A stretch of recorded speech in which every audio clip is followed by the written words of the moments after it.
এই মাখন, মাখন বেটার ছেলে গেল কোথায়? এই মাখন! ছোট কথা ডাকছেন, বলেন। মন্দাকিনী দেবীর ঘরে যা, গিয়ে বলবি যে আমি এই ঘরে ডেকেছি। এই ঘরে? ছোট বউরানী এই ঘরে আসবেন? হ্যাঁ, এই ঘরে।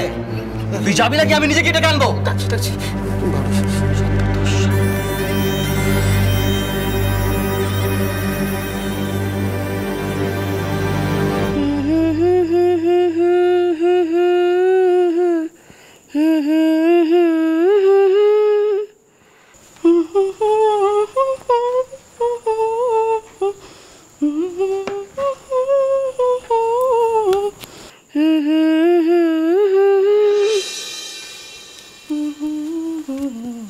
বাবা, ননদিনীর মেজাজ আজ বেশ ফুরফুরে মনে হচ্ছে।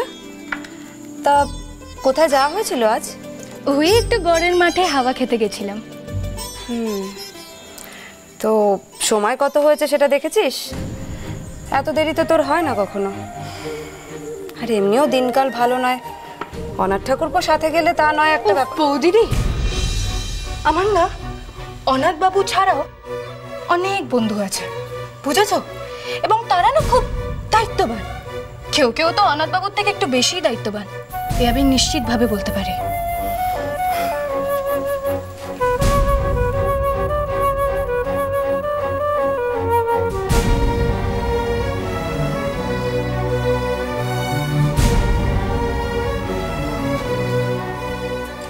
নতুন বউরানী, ছোট কথা আপনাকে ডাকছেন।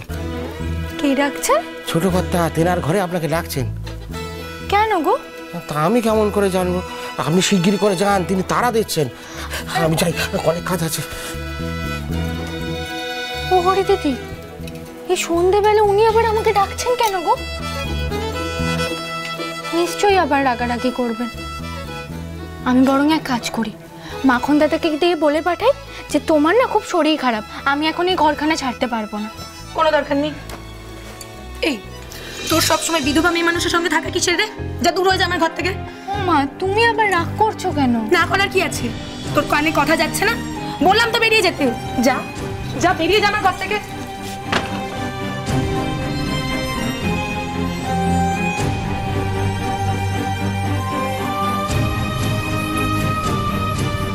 আমার জীবনের সাথে আর এভাবে জড়িয়ে থাকিস না মন্দা। এমনিতে আমার যা পোড়া কপাল, নাহলে কি আর এমন দশা কারোর হয়? আমি যে চাই না মন্দা আমার ওই অশুভ জীবনের ছায়া তোর ওপর গিয়ে পড়ুক।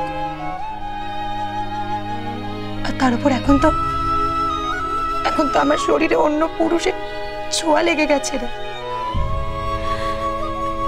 আর আমি জানি না কেন বারবার তার কথা মনে পড়ে আমার মন দিকভ্রষ্ট হচ্ছে।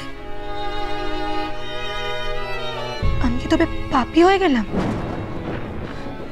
রাধা মাধব, তুমি আমার পাপের ভাগ আমার বাপ দাদাদের উপর দিও না, কিন্তু আমার পরিবারের উপর যেন কোনো অমঙ্গলের ছায়াও না পড়ে। তার বদলে আমাকে যা শাস্তি দেবে আমি তাই মাথা পেতে নেব রাধা মাধব। শুধু দেখো তারা যেন কেউ কোনো কষ্ট না পায়, কখনো কোনো কষ্ট না পায় মাধব। প্রভাত কুমার মুখোপাধ্যায়ের বউ চুরি, সোম থেকে শনি সন্ধ্যে 7:30টায় আকাশ 8-এ।